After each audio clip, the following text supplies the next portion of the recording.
You have cancer. 3 words that change a life forever. We would like to offer another 3 words. Be an overcomer. Welcome to the 1% Podcast, where our conversations with other cancer warriors, survivors, and caregivers allows us to give you that extra boost you need to face your challenge head on, live life from a new perspective, and forge a path that keeps you moving free and clear. Now, welcome your host and cancer survivor, Truett Taylor.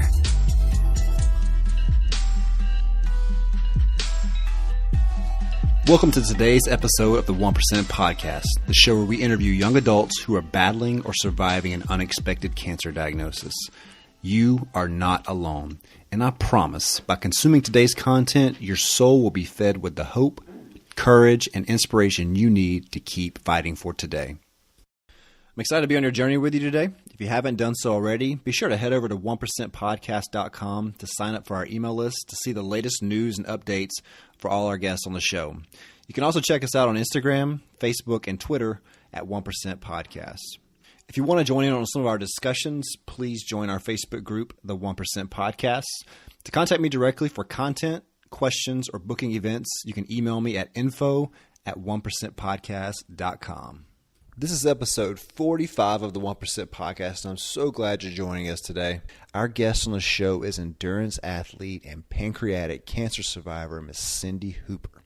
We're going to have this great discussion. She shares so many great details about her story and all the amazing things she was able to accomplish going through her treatment. But before we get into Cindy's interview, let's go over today's 1% moment of truth. Today's 1% moment of truth is about being honest with yourself.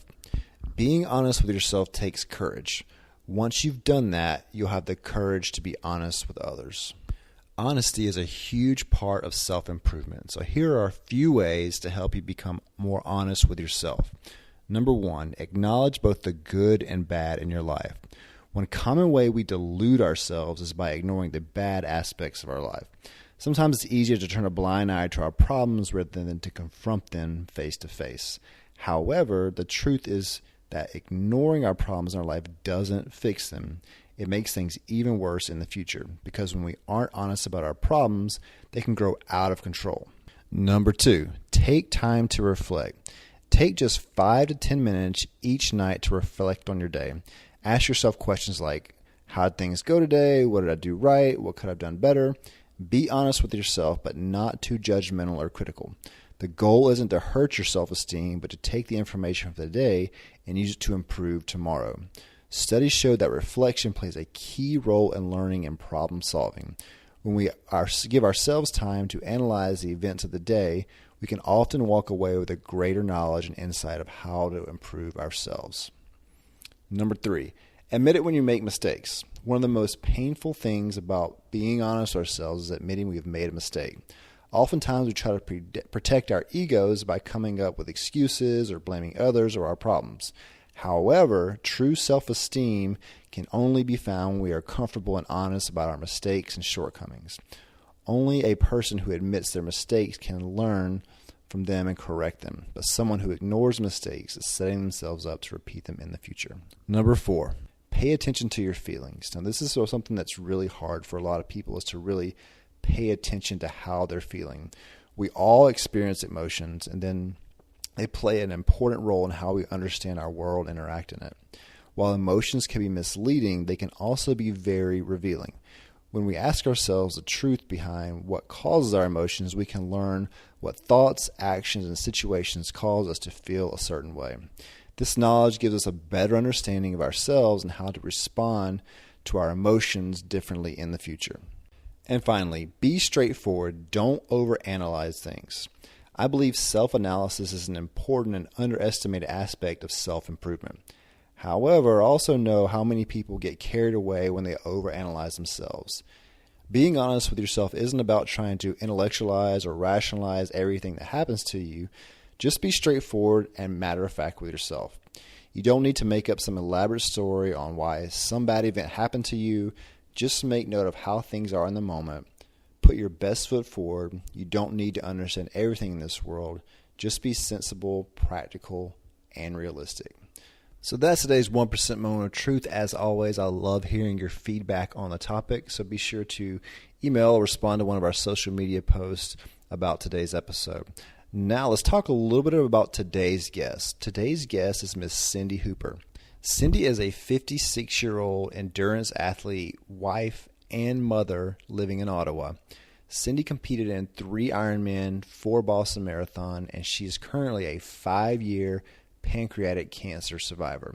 One wild thing about Sindy's story that we talk about today is she actually was on chemo during her Ironman competition. It's a wild story. I can't wait for you guys to listen. So why don't you enjoy my interview with Miss Sindy Hooper. Hi, Sindy. Welcome to the 1% Podcast. How are you doing? I'm really good. How are you doing? Doing good. We were just talking about our accents before we started recording, so hopefully everyone can understand everything that we're saying today, right? Well, I'm excited to get to talk to you. I've been doing a lot of research about you, and your story is phenomenal. You're a pancreatic cancer survivor, which is amazing in itself. That's a feat, not to mention all the other things that you've accomplished in life. Why don't you give all of our listeners a little quick snapshot of who you are and what you're currently doing? Well, I live in Ottawa, Canada. I'm a 56-year-old mom and wife and triathlete. My husband, John, he's a physician here at the Ottawa Hospital, and I have 2 boys that are 29 and 27 years old. I am a cancer survivor, and I'm also now a motivational speaker and a fundraiser and a coach. Wow. Yeah, so that's all new for me. So why do you feel like it's important for you to share your story and your journey with all of our listeners today? Well, I feel it's important to share my story for 3 reasons. So on January 2nd, 2013, a month after I turned 50, I was diagnosed with pancreatic cancer. I was in the best shape of my life at the time. I had no family history of cancer, none of the signs or symptoms, or none of the risk factors for pancreatic cancer, and very few signs or symptoms. I quickly learned that pancreatic cancer has the worst survival stats of all major cancers. So my husband and I and our entire family was very shocked and devastated when I was diagnosed. So there's a couple of reasons I like to share my story now. When I was diagnosed with pancreatic cancer, I couldn't find any survivors that had lived beyond a year. So that was devastating for me. And now I share my story to offer hope for other people diagnosed with pancreatic cancer. Also, I want everyone to know that when it comes to cancer, miracles do happen. And stats, they're just stats. Our cell biology is unique, and every person has the ability to overcome a bad diagnosis. The other reason I want to share my story is that I like to encourage others to stay active through cancer treatments and beyond. Mm-hmm. I believe that the strength and fitness I had at the time of my diagnosis enabled me to recover quickly from surgery and get on to chemo and radiation. And then while I was going through my treatments, I continued to swim, bike, and run. And that allowed me to get through all of my chemotherapy treatments. I was told at the beginning of my chemo that I would miss at least 1, if not 2 or 3 treatments, just because, blood counts get knocked down so low. But I actually didn't miss any. And I think that really was in large part due to the fact that I stayed so active through my treatments. And then the third reason I like to share my story is that I like to inspire other people to live life to the fullest. I'm still alive 6 years after my diagnosis, but I still have to go for CT scans every 6 months to check for cancer recurrence because the chance of it coming back is still very high. Mm-hmm. So these scans are a huge reminder for John and I to live life to the fullest. So we get a good scan and we just plan the next 6 months full of as many things as we can that we love to do. So I now appreciate and love life in a way that I never dreamed would be possible. And I wish that everyone could feel this profound feeling of gratitude and just really live life to the fullest. I love your story. It's so beautiful just to hear you say all that. I can't wait to dig into it. Let's talk a little bit about your life prior to your cancer diagnosis. So I know you're a little bit of an athlete, to say the least. tell us a little bit about your life prior to your cancer diagnosis. What did you do for a living? And let's talk about all your Ironman and Boston marathons and all the things that you've done. Well, my life before my diagnosis was absolutely fantastic. It really was. I had a career in healthcare project management. I had gone to university to become a nurse and got partway through it and realized nursing wasn't really for me. So I kept going in school and did a master's degree in health administration. And that master's degree kind of led me down a path where I ended up working in project management within hospitals. So it was really great. My health was excellent. I was a competitive Ironman triathlete. So an Ironman is a 4-kilometer swim, 180-kilometer bike, and then a marathon, which is 42 kilometers of running. And only 4 months before my diagnosis, I had raced an Ironman in Mont-Tremblant, Quebec. I finished it in 13 and a half hours, and I just missed qualifying for a spot at the Hawaii Ironman World Championship. So that just is testament to what fabulous shape I was in at the time. So my plans right before being diagnosed were to continue working and racing triathlons and be the best mom and wife that I could be. So what does it take? What inspires someone to participate in things like an Ironman competition? Obviously, your average person doesn't want to train for for one, let alone 3 endurance events. What inspires you to do that? It's fun. It's fun. I absolutely love swimming, biking, and running. In people's spare time, what do? They like to read, they like to garden, they like to cook. Me, when I have spare time, I like to swim, bike, and run. I'm really fortunate because my husband also really loves it. So we do all this stuff together, and we have an incredible group of friends that we train with. And so it's just become our lifestyle. We wake up Saturday morning and we're planning our day. And the first thing that gets fit in is, okay, well, what are we going to do for, our activity today? And we just really, really, really enjoy it. It's a fun thing. It makes us feel good, makes us feel healthy. And we really love doing it together. A lot of the endurance athletes that I've spoken with in the past, it seems like they have a high tolerance for pain. Would you say that's true? I don't think so. I think what I have is, my kids always say to me, Mom, why do you always work so hard? Why are you always pushing yourself so hard? I definitely have a type A personality. I definitely love to work really hard at whatever I do. I worked really hard at school and just in life in general. I like to be busy, and I like to challenge myself, and I like to push myself. That's just very natural for me. And so I wasn't a swimmer, biker, or runner 10 years ago. I actually grew up playing sports, team sports. Mm-hmm.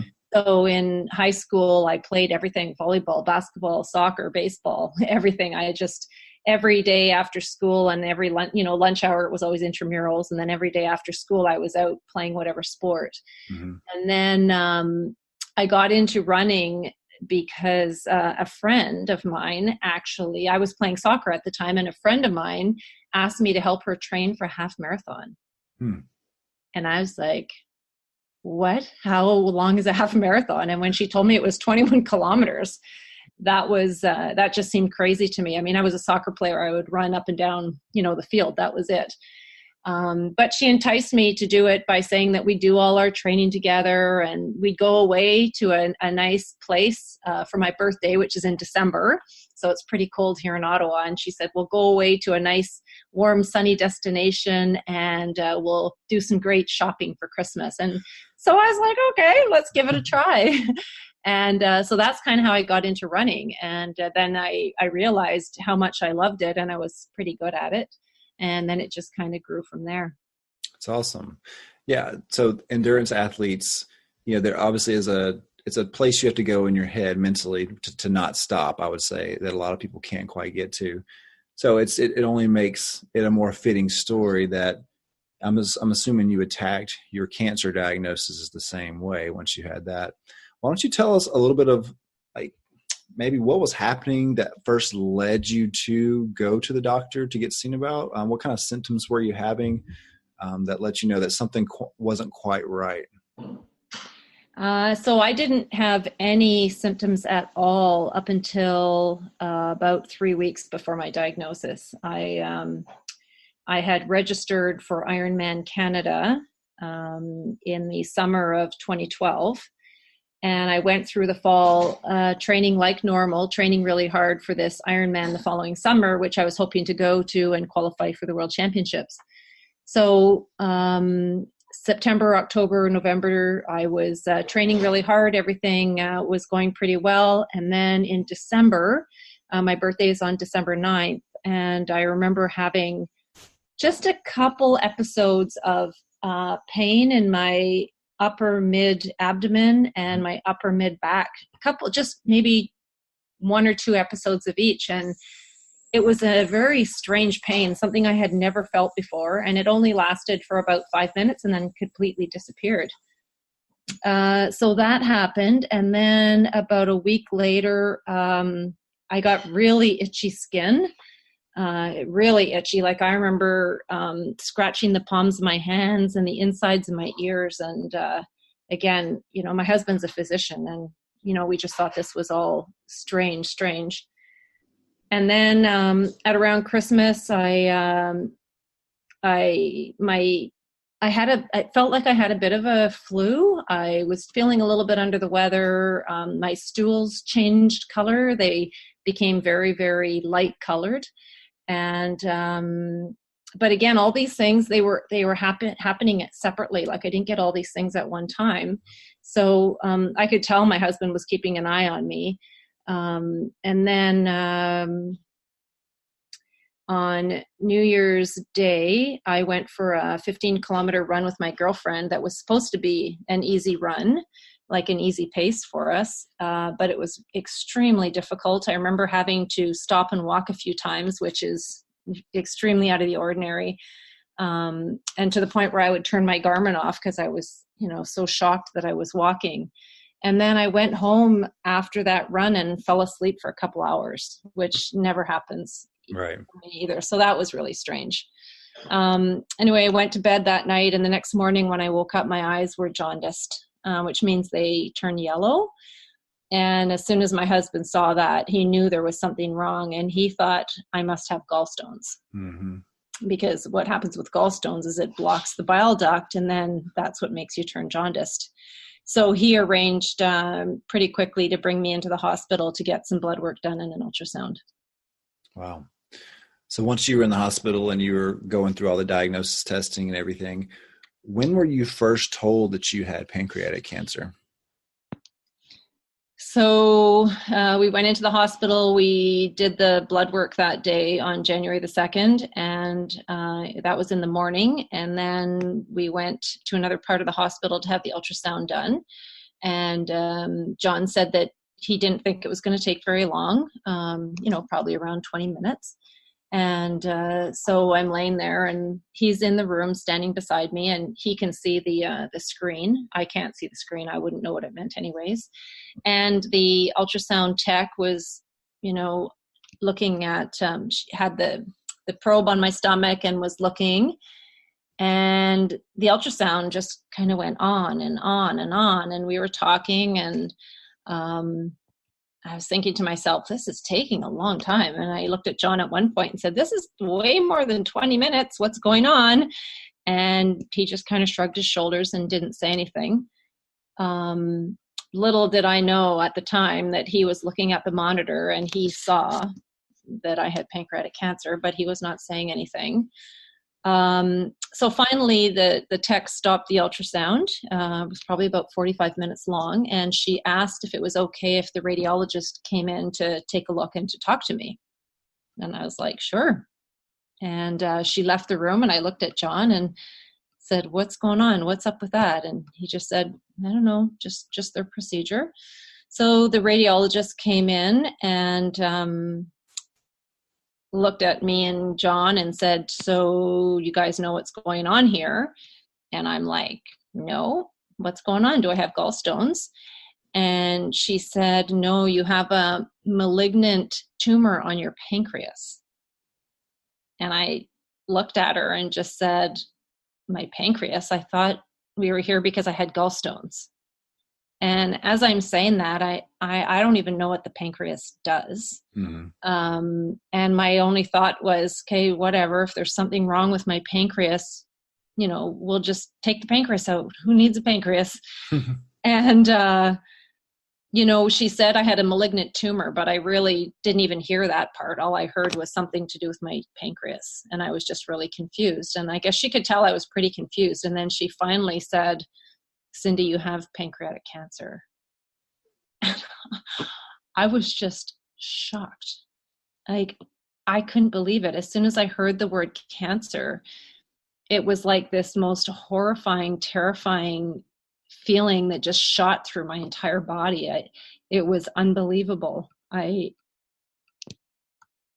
You just never expect that it's going to happen to you, right? Mm-hmm.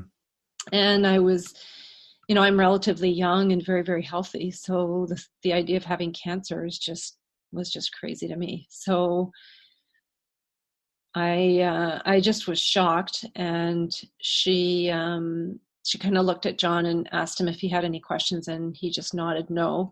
And so she left the room to give us some time. And I turned to John and said, "So is this a good one or a bad one to get?" Because we've had a few friends that have had cancer, and some are better than others. And he said, "It's a bad one. It's a really, really bad one." And we just both started to cry. And at that moment when you guys were having that discussion, what do you feel like, made you so emotional? Was it a thought of, not being here? Was it the thought of being sick? Was it the fear?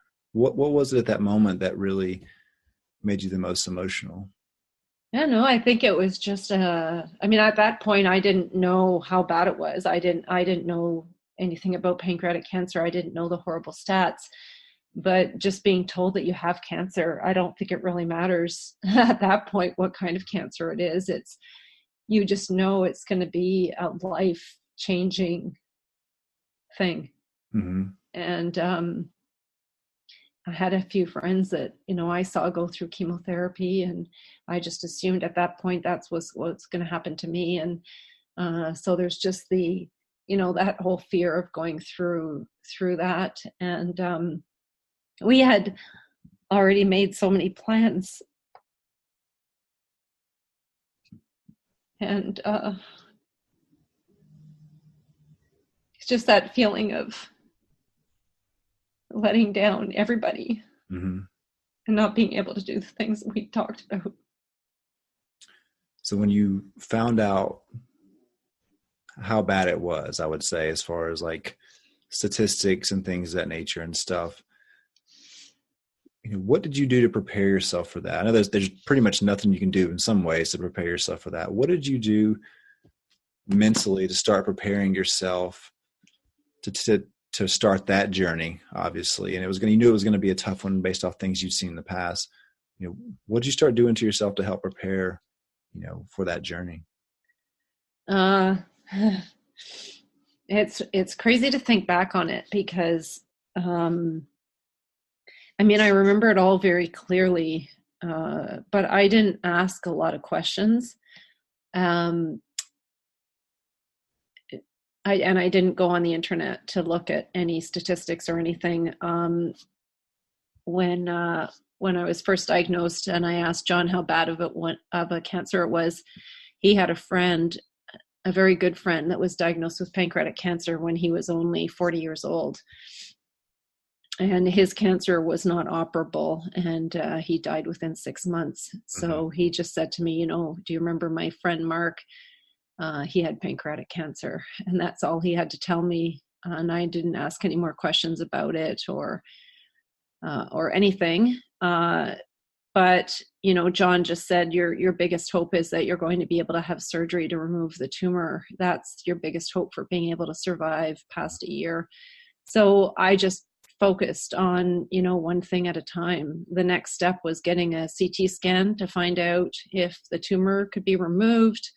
So I had that done the next day. And then the next step was meeting with a surgeon who will have looked at the CT scan to see if he would operate. And that was done 2 days later. That was on a Friday. And, the surgeon said, yes, he would operate, and that would be done on the Monday. So we just had the weekend to think about. And so I think for me, I didn't think too far ahead, and I didn't ask too many questions. It was a lot to handle. So it's funny because when I was training for my first Ironman, I was racing that Ironman to try to qualify for the World Championships, which, puts a lot of pressure on yourself on the first one. And I remember going through the training, and I could never think about the entire Ironman at once. I would have to break it down. Okay, let's think about the swim. What am I going to do in the swim? Okay, now let's think about the bike. And I would just break it down into little sections. And to me, that made the Ironman seem more manageable. And I think that's probably how I approached my cancer as well. It was just like, hey, let's just deal with one thing at a time, and we would just move on, from one piece to the next. Yeah. So I know when you had surgery, they ended up removing half of your pancreas, half of your stomach, your gallbladder, and part of your small intestine. Is that correct? Yeah, the whole first part of my small intestine, which is the duodenum, which is responsible for basically major absorption of all nutrients. And so that's had a huge, huge effect. Yeah. So did the thought ever cross your mind, I'm going to be so much faster now because I'm going to not have all this weighing me down, or what? No, that wasn't my thought. Honestly, I remember I still have these little boxes. Well, they're not little. They're kind of like shoe boxes, but they look fancy. Mm-hmm. And I bought 3 of them, and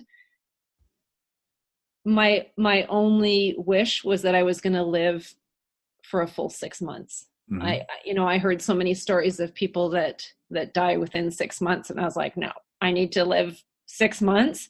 And in fact, I need to live 9 or 10 months because I would really like to make it out to Whistler.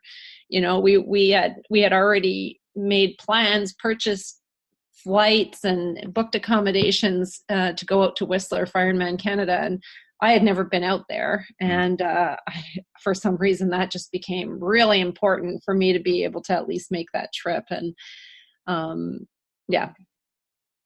So you were setting little milestones as well, too. So you had all that surgery. I mean, obviously that takes a tremendous toll on your body to, especially with the stomach and rerouting things. And as far as that goes, and your nutrient absorption and everything. What were some of the things you had to overcome once you had partial organs and full organs removed from your body? The surgery lasted for 7 hours. Yeah, it was huge. And then I was in hospital for 10 days, which was horrible. I experienced a lot of pain while I was in the hospital. I had an epidural. Well, I was put to sleep for the operation, but they also put in an epidural, which unfortunately failed a couple days after my surgery. Mm. They put in another epidural, and then that one failed. So I was left with the doctors trying to manage my pain using narcotics. Mm-hmm. And we didn't know that I have a very low tolerance for narcotics. And so I was having really bad hallucinations and nightmares and vomiting. And believe me, vomiting after you've had GI tract surgery is not very nice. Oh, man. So, yeah, those 10 days that I was in hospital was really, really bad. Wow. So you get out of the hospital, and then obviously it's time to talk chemotherapy, right? So with your disease, I know the chemo that they give you guys is not so friendly either when it comes down to all the side effects that you have with that. What do you feel like was your lowest point? Was it the surgery time, having, such an extensive surgery, or was it the treatment side of actually, the chemo and all the other things that you had to take?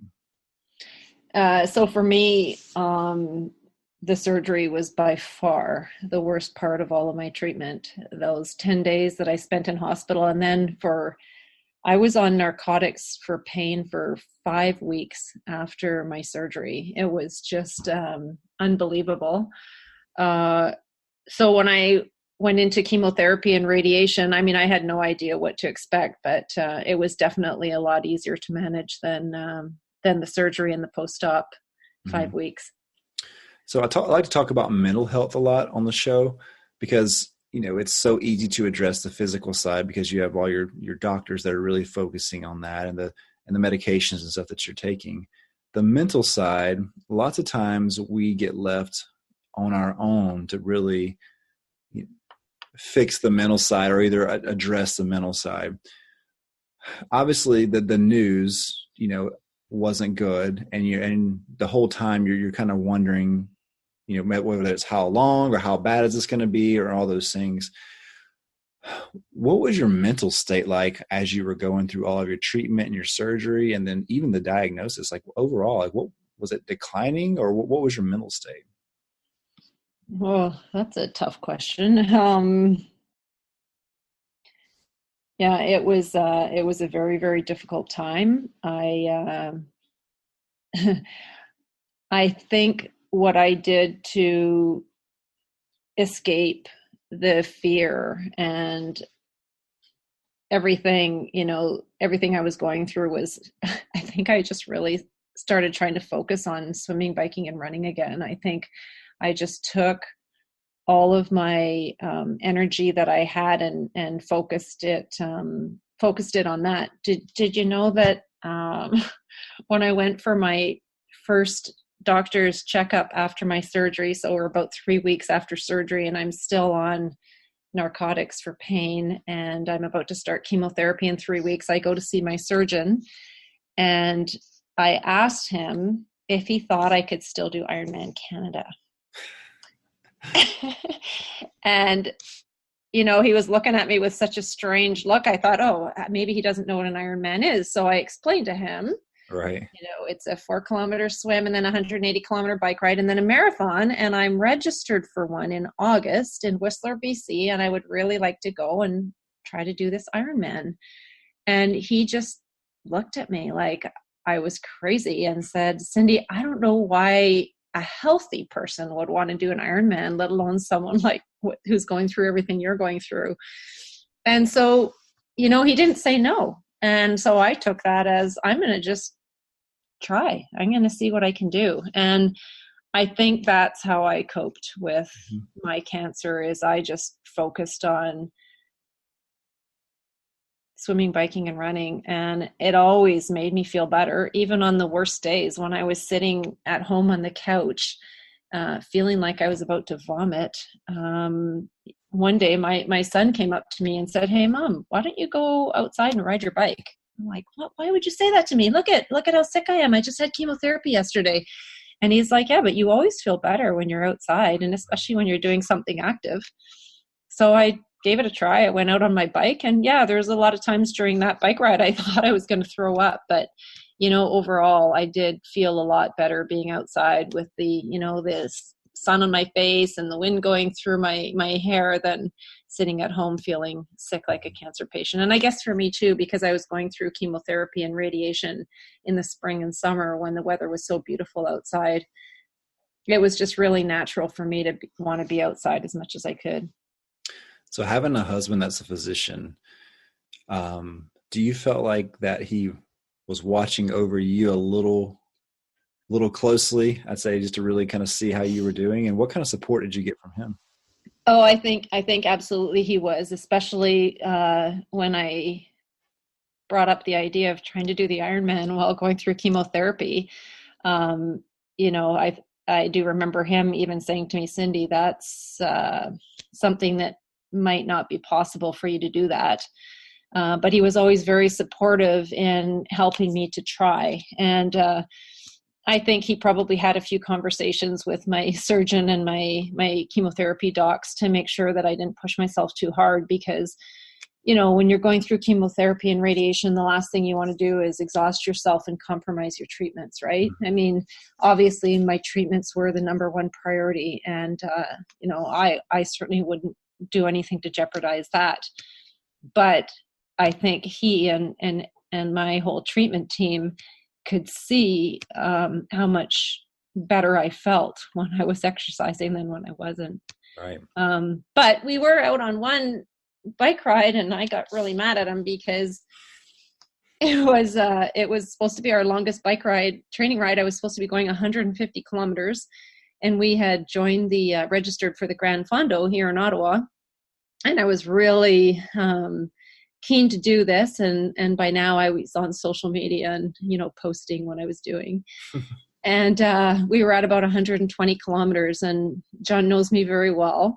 When I start to get really tired, I start to get very quiet, and then I stop talking, and then he tries to help me by offering me something to eat, something to drink, but he can tell if I'm not coming around that I'm probably getting into a bad place with everything I'm going through.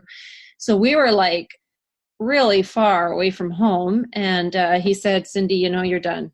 You're not going to keep biking. And I was like, oh, I got to keep biking. I'm only at 120 kilometers and look at where we are. And he said, no, you're going to call Will, one of my sons, and you're going to get him to come and pick you up. And it's like, yeah, but what are you guys going to do? Look, you guys are all here. And they just said, we're going to wait for you until Will gets here. And when Will gets there, then we'll continue on and you're going to go home.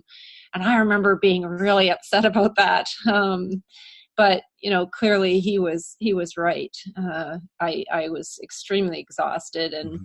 And again, neither one of us wanted to compromise my treatment. So he had to pull the plug on me a couple of times on long bike rides. You're probably grateful for that now that you're on the opposite end of it. Absolutely. So let's talk about that Ironman Canada that you had coming up. Yeah. Were you registered for that before you started all your treatment, or how did that come about? Yeah. So in August 2012, when I was still healthy and I raced Ironman Mont Tremblant, my first one, and I tried to qualify for the World Championships, and I just missed. By one place. There was 112 women in my age group, and I had to come fourth, and I came third, or I had to come in the top three, and I came fourth. So I just missed. And because I just missed and it was the first one I ever tried, I immediately thought, well, I got to try this again. This is great. So I and a bunch of our friends and John, we all registered for Ironman Canada, which would be the following year in August 2013. And so it was in January 2013 that I got diagnosed. So yeah, I was already registered, and it's really expensive. It's about $600 or $700. And in addition to that, I had never been to Whistler, and I had just heard how beautiful it was, and I really wanted to be able to go to Whistler. So I said to John, well, I could at least I'll do the swim. I can at least do the swim, right? I knew I could do that. We had been swimming all summer, and we have a beautiful lake near our house, and swimming was definitely the easiest of the three sports to do while you're going through chemotherapy and radiation. So I knew I could do the swim. So that was the plan. We were going to go out to Whistler. And by now I had had a CT scan and it was clear. So I knew I was going to be good to make the trip. And a bunch of our friends were going to race as well. And so that was the plan. We were going to go out, and I was going to at least do the swim.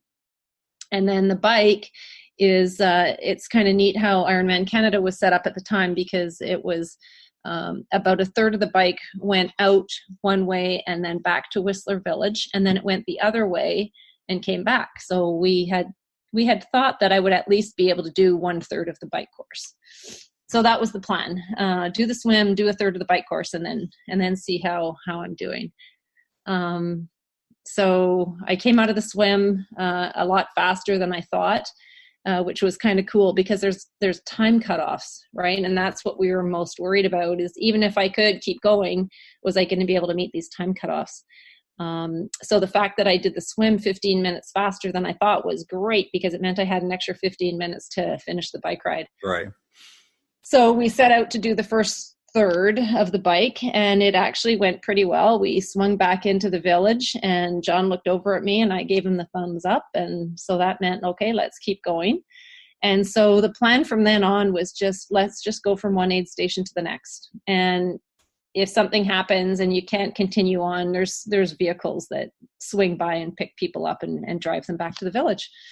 So we set out, and it's really kind of fun at the beginning, because it's a lot of downhill to go down into Pemberton Valley.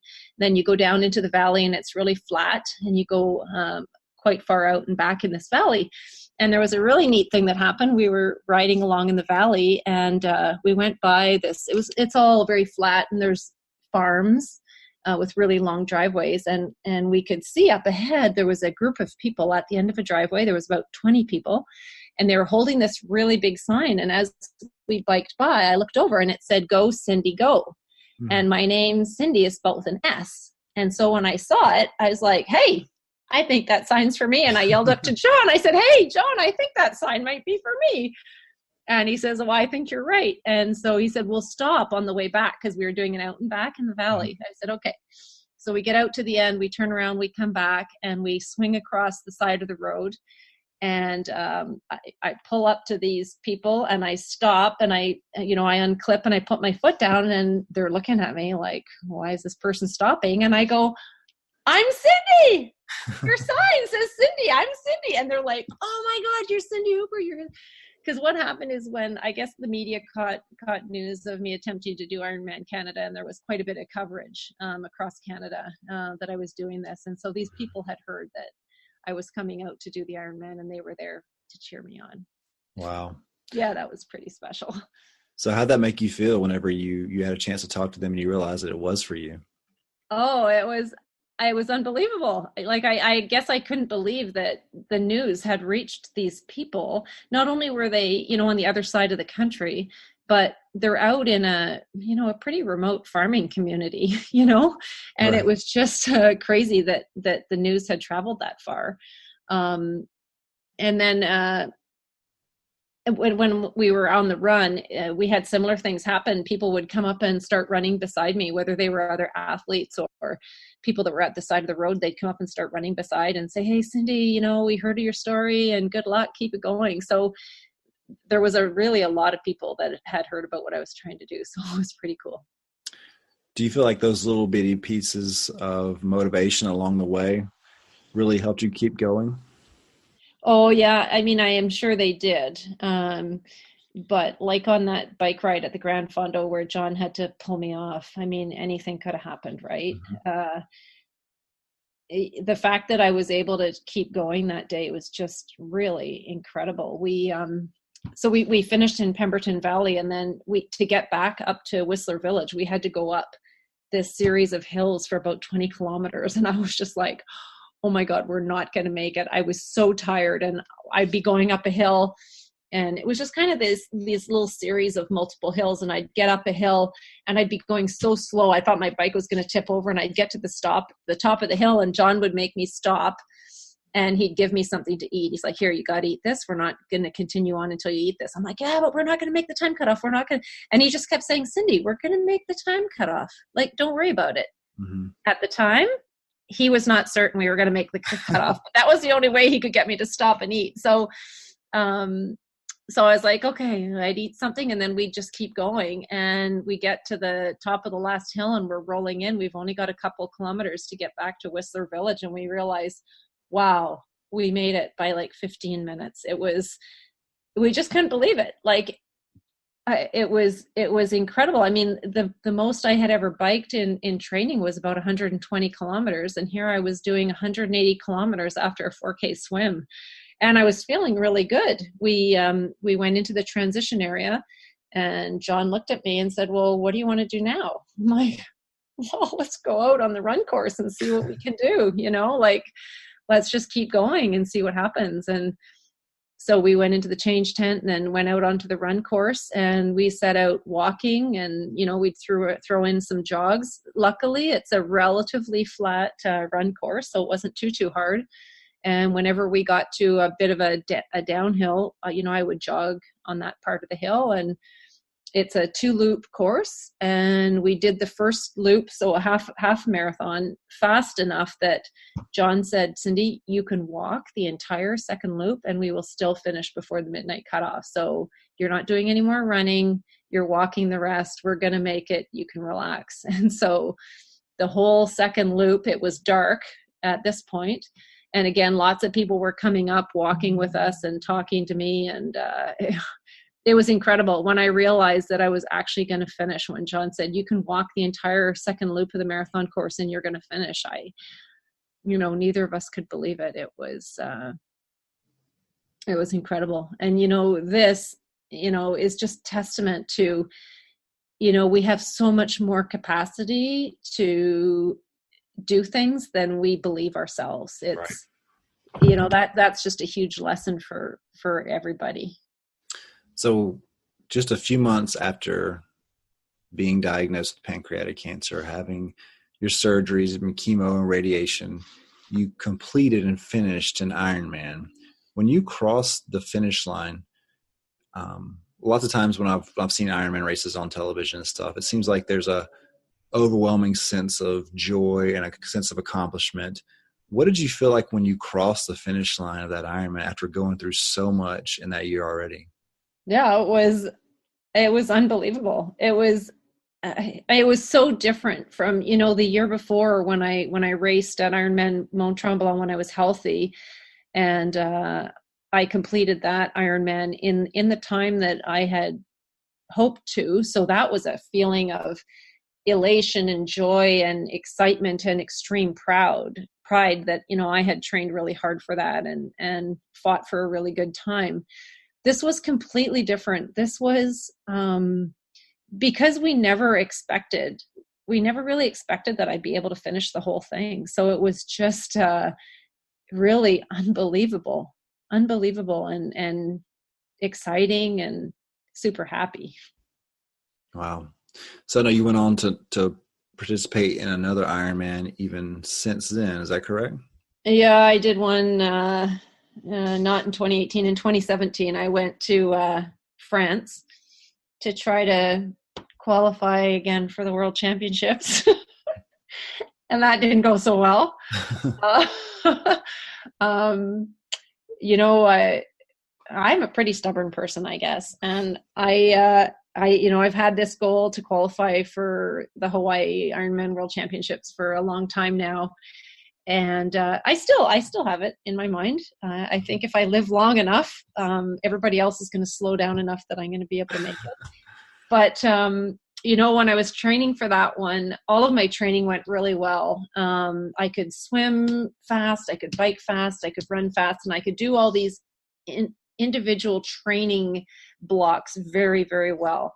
And I knew the time that I had to race in France to be able to qualify. And so I just went out at that pace. The swim went great. I went out on the bike, knew the speed I had to have on the bike, so went out at that speed.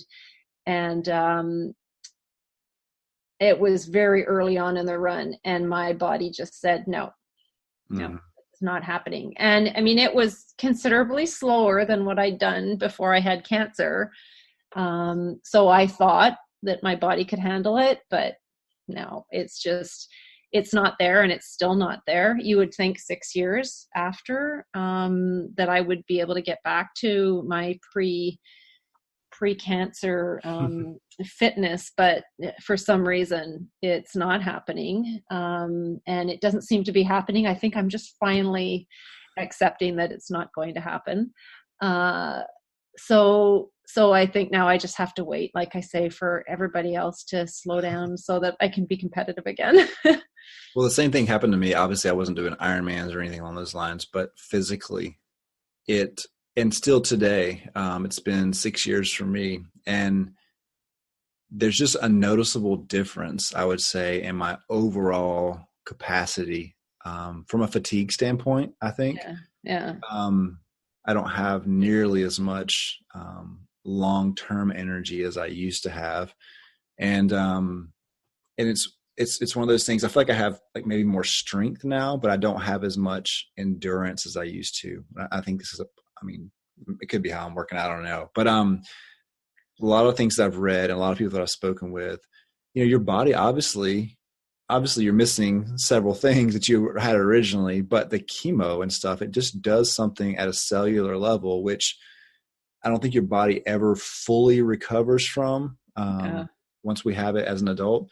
So don't put too much pressure on yourself over there. You still, like, just the fact that you competed after that. Like, I competed in an event after about a year after my my cancer. I finished all my treatment as well too. And for me, like, I had something to prove to myself. I don't know if you felt like that in a way, but I had something to prove to myself that, I'm different, but I'm the same, but I'm a new person in a way, but I'm still, maybe it was me being stubborn enough to go participate in something, but cancer wasn't going to rob me of something that I really enjoy doing.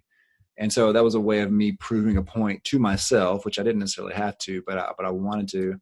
And it really did a lot for me, I would say, confidence-wise, emotionally, in a way, to know that I could still compete on a smaller scale whenever I wanted to. Yeah. Going through everything that you've done, I know you just received the Spirit of Sport Award recently. Is that correct? Yeah. And, now that you're being recognized and now that you're on the trail of raising so much awareness and you're trying to be the person that you wish you knew or heard of whenever you were going through your treatment. I know we spoke before and you said you couldn't really find anyone who lived longer than a year. And you're being that person for so many people now. How would you describe your life after cancer now? Obviously, your identity shifts a little bit. How would you describe your life and how you live it now compared to before? And so, my life is very different now. I did not go back to work full time since I've had cancer. I'm fortunate that I don't have to work. So I decided not to go back to work. So that's the biggest change, I guess. Instead, I now feel like I just want to give back. And I want to give back in a couple of ways. I want to give back to the Ottawa Hospital for saving my life. So I am doing a lot of fundraising for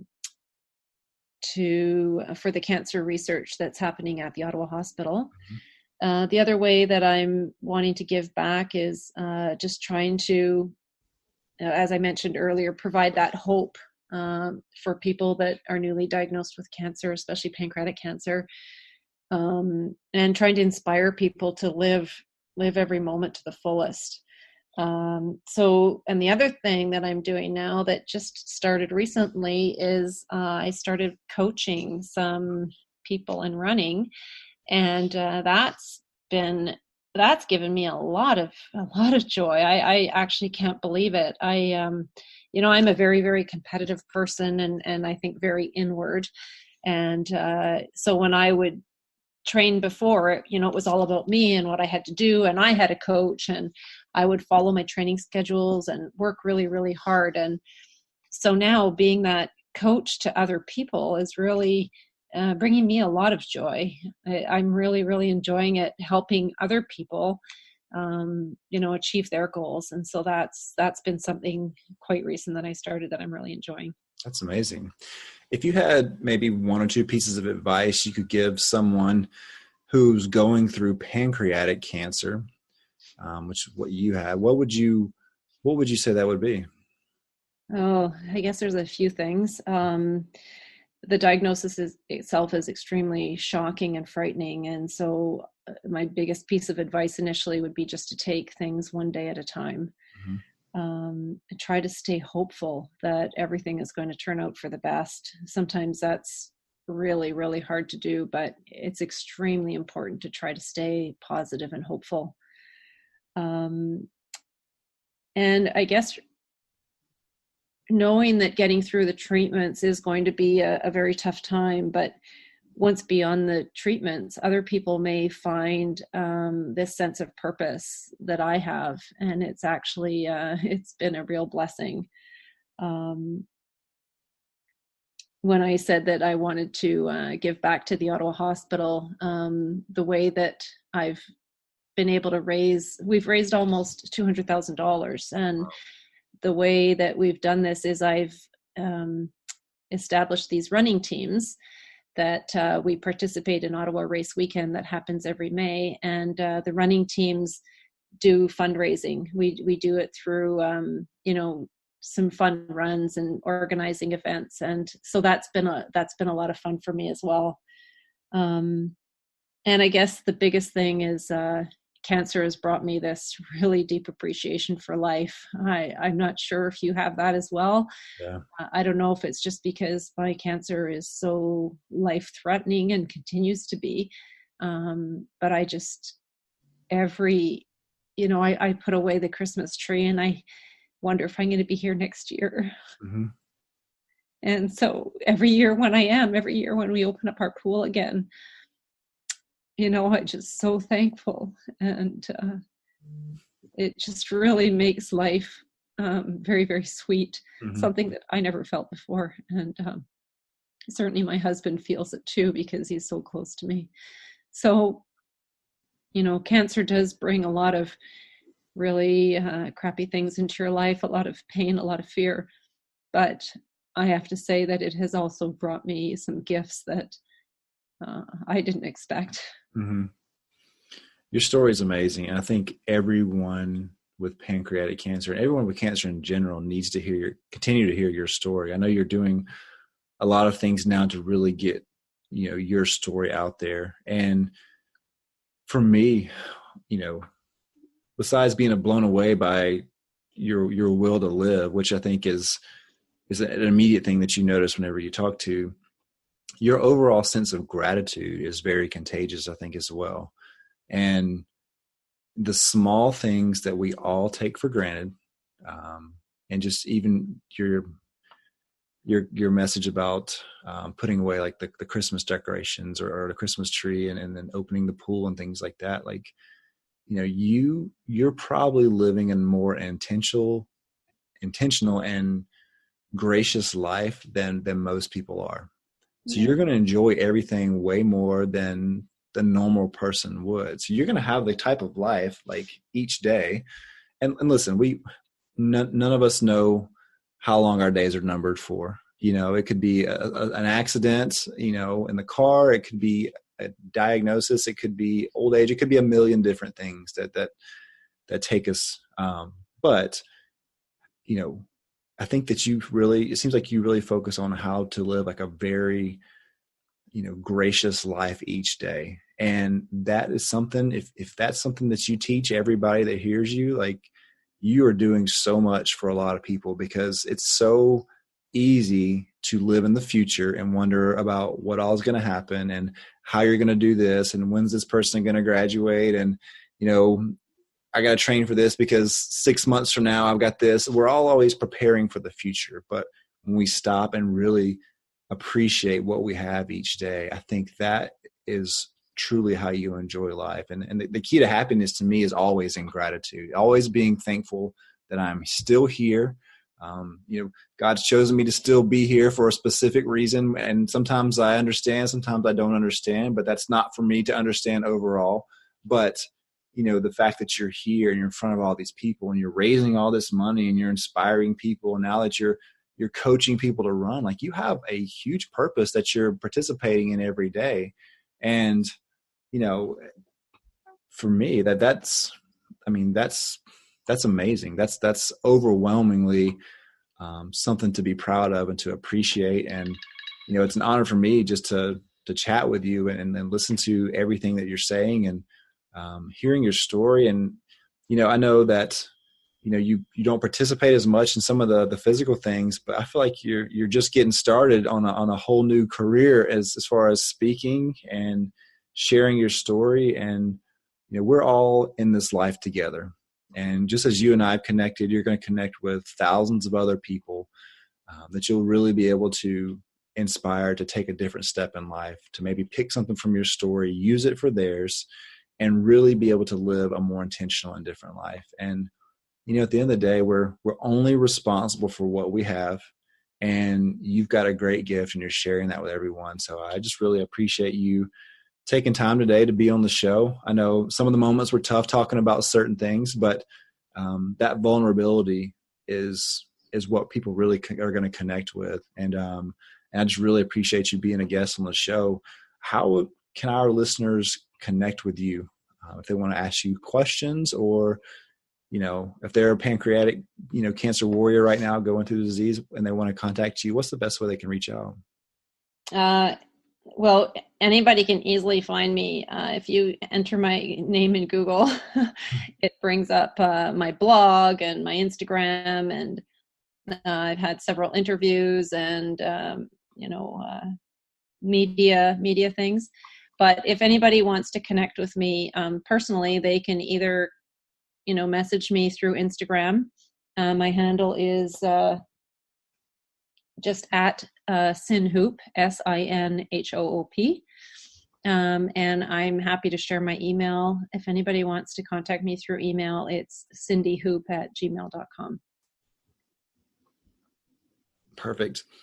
I'm going to put links to your Instagram and your email and stuff inside the show notes so people can click on that and get directly connected with you. I also have a blog, and my blog is actually, I've been in contact with a lot of people that are recently diagnosed with pancreatic cancer, and I refer them there because I started the blog when I was diagnosed. And so it goes through a lot of detail about everything, my surgery and chemo and radiation and training for Ironman Canada and everything. So my blog is, again, if you Google my name, you can find it, but it's TRI .blogspot.com. Perfect. All right. Just jotted that down for everyone. Wow. An hour's passed and we've talked about so much today. But Sindy, again, thank you for being such a wonderful guest on the show and taking time out of your day to really share your story and be vulnerable with everyone. I just can't wait to see all the great things that your life's gonna produce, continue to produce. So, I know sometimes when you have those scans every 6 months, you can live your life 6 months at a time, and that's tough. All of us that have had, cancer, when it comes to the scan time, for me, I'm super nervous and quiet for a good week before that moment comes, because you start thinking about the what ifs and everything. And that's totally natural for us to think like that. But, your number's not going to get called any sooner than it should be. And no matter how many scans and stuff that you have, just stay confident that you're going to be here until your time's over with, until you're used completely up, and it'll be time to go then, you know what I mean? And you'll appreciate everything. But thank you again so much. And I will keep everyone posted on all your progress and have you stay in touch with the podcast. Okay. Thank you so much. Thank you for doing this podcast. And it's a wonderful thing for all of us. Thank you. Thank you. We appreciate you spending time with us on today's episode and encourage you to continue the conversation to help you keep pushing forward. For more resources based on today's episode, as well as ways to recommend a guest and connect to Truett personally, head over to 1%podcast.com. Be sure to join us next time for more stories of inspiration right here with Truett Taylor on the 1% Podcast.